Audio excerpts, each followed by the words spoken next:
जहाँ तक बात आती है कि कुर्बानी वाजिब किन लोगों पर है, किन पर कुर्बानी अंजाम देना वाजिब होता है, तो उसके लिए ज़रूरी ये है कि चंद शराइत हैं कि वो शराइत जिसके अंदर पाए जाएं जिस शख्स के अंदर, तो फिर उसको कुर्बानी करना वाजिब होता है। एक सबसे पहली बात तो ये है कि मुसलमान होना ज़रूरी है, क्योंकि जितने भी शरई अहकाम है वो मुसलमानों से ही मुताल्लक़ हैं। काफिर तो मोमिन ही नहीं है, ईमान ही नहीं लाया तो दीगर अहकामात उससे कैसे मुताल्लक़ होंगे। एक तो मुसलमान होना ज़रूरी है, दूसरे आकिल होना भी ज़रूरी है, मजनून पर कुर्बानी वाजिब नहीं। तीसरे बालिग होना भी कुर्बानी के वाजिब होने के लिए ज़रूरी है, नाबालिग पर कुर्बानी वाजिब नहीं होती। अगर उसके नाम पर माल रखा हुआ है तो अगर कुर्बानी दी भी जाए तो नफिल कुर्बानी होगी, उस पर कुर्बानी वाजिब नहीं होती। इसी तरह कुर्बानी के वाजिब होने के लिए आदमी का मुकीम होना भी शर्त है। अगर मुसाफिर है, सफ़र में है, तो ऐसी सूरत में भी कुर्बानी वाजिब नहीं होती। इसीलिए उलमाए किराम ने बयान फरमाया कि जो हुज्जाज किराम हज बैतुल्लाह के लिए जाते हैं, अगर उन कुर्बानी के दिनों में एक तो कुर्बानी उन्हें हज की कुर्बानी अंजाम देना है, वो तो अलग मामला है।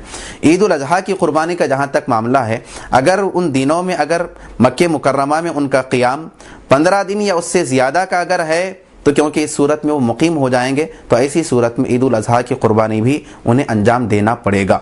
अगर उससे कम दिनों का अगर उनका क़ियाम है, तो ऐसी सूरत में क्योंकि वो मुसाफिर है और मुसाफिर पर कुर्बानी वाजिब नहीं होती, उन्हें ईद उल अज़हा की कुर्बानी देने की ज़रूरत नहीं होगी। एक तो वाजिब कुर्बानी होती है, लेकिन आदमी अगर वाजिब न भी हो तो मुस्तहब कुर्बानी भी दे सकता है। कुर्बानी के वाजिब होने के लिए अहम शर्त, जुमला शराइत में से एक अहम शर्त आदमी का साहिब निसाब होना भी है, कि कुर्बानी उन्हीं पर वाजिब है जो साहिब निसाब हो। साहिब निसाब किसको कहते हैं, तो बयान किया गया कि जो आदमी ज़रूरियात के अलावा, ज़रूरियात ज़िंदगी को छोड़कर, अब ज़रूरियात ज़िंदगी का मतलब क्या है, तो उलमा ने बयान फरमाया कि अगर कपड़ों का एतबार किया जाए तो 3 कपड़े, 3 जोड़े ये ज़रूरियात में से आते हैं, चौथे कपड़ा फिर उसमें शामिल नहीं होगा। मकान का मामला है तो फिर 2 मकान उसके लिए ज़रूरियात में आएंगे, उसके अलावा फिर ज़रूरियात से खारिज होंगे। उसके पेशे के आलात हैं, ज़रूरी चीज़ें जो इस्तेमाल की होती है वो ज़रूरियात में आती है। तो ज़रूरियात ज़िंदगी को छोड़कर, और इसी तरह अगर कोई कर्ज़ा है तो उसको माइनस करके उसको निकाल कर देखा जाएगा। उसके बाद अगर आदमी 60 ग्राम 755 मिलीग्राम सोना या 425 ग्राम 285 मिलीग्राम चांदी, इतने चांदी या सोने का मालिक होता है, या इतनी रकम का मालिक हो रहा है जो 60 ग्राम 755 मिलीग्राम सोना या 425 ग्राम 285 मिलीग्राम चांदी की मिकदार तक पहुंचता है, उसकी कीमत बनती है, तो ऐसी सूरत में आदमी साहिब निसाब कहलाता है और उस पर कुर्बानी वाजिब होगी ज़रूरियात के अलावा। यह बात भी जानना ज़रूरी है कि ज़कात के निसाब में, ज़कात के वाजिब होने के जो शराइत है उसमें और क़ुरबानी के वाजिब होने के मामले में थोड़ा सा फ़र्क है।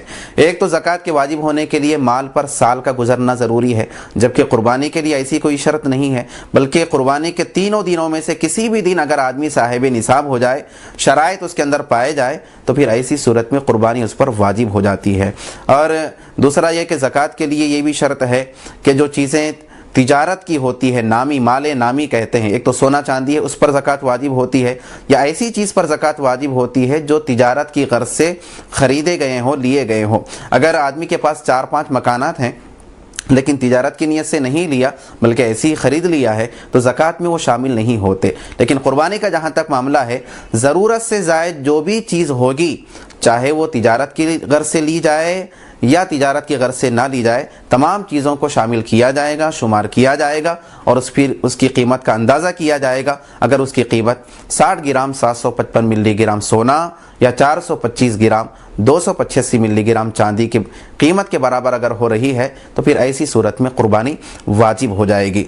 वाजिब के अलावा नफिल क़ुरबानी भी दे सकते हैं। अगर कोई आदमी ऐसा है कि अगर क़ुरबानी वाजिब है, ऐसी भी सूरत आती है कि क़ुरबानी तो वाजिब है लेकिन फौरी कैश जो है, पैसे हाथ में नहीं हैं, तो फिर ऐसी सूरत में क्या करना चाहिए, तो उलमा ने बयान फरमाया कि अगर वाजिब है तो फिर कर्जा लेकर आदमी को कुर्बानी अंजाम देना पड़ेगा।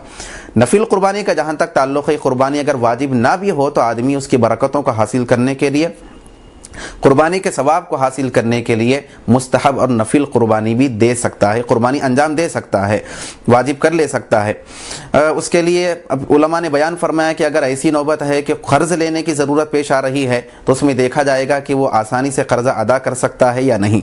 अगर अदा कर सकता है तो फिर क़र्ज़ लेकर भी कुर्बानी अदा की जा सकती है।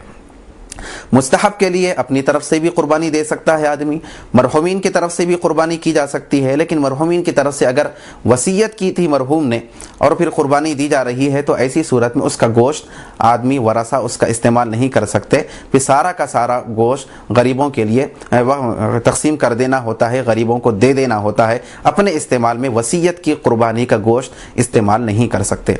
हुज़ूर अकरम सल्लल्लाहु अलैहि वसल्लम की खिदमत में भी कुर्बानी करके आपके नाम मुबारक से उसका सवाब आपकी खिदमत में हदिया किया जा सकता है। बहुत ही सआदतमंदी की बात है। लेकिन सबसे पहले अगर कुर्बानी वाजिब है तो वाजिब कुर्बानी पहले अंजाम देना पड़ेगा, बाद में फिर ये सारे नफिल कुर्बानी की तरफ आदमी अगर गुंजाइश है तो फिर अंजाम दे सकता है। ऐसा नहीं कि वाजिब कुर्बानी को छोड़कर किसी मरहूम के नाम पे या हुज़ूर अकरम सल्लल्लाहु अलैहि वसल्लम के नाम पर कुर्बानी दे रहा है तो फिर ये जायज़ नहीं होता, क्योंकि वाजिब की पूछ होने वाली है। सबसे पहले वाजिब को अदा करना ये ज़रूरी होता है।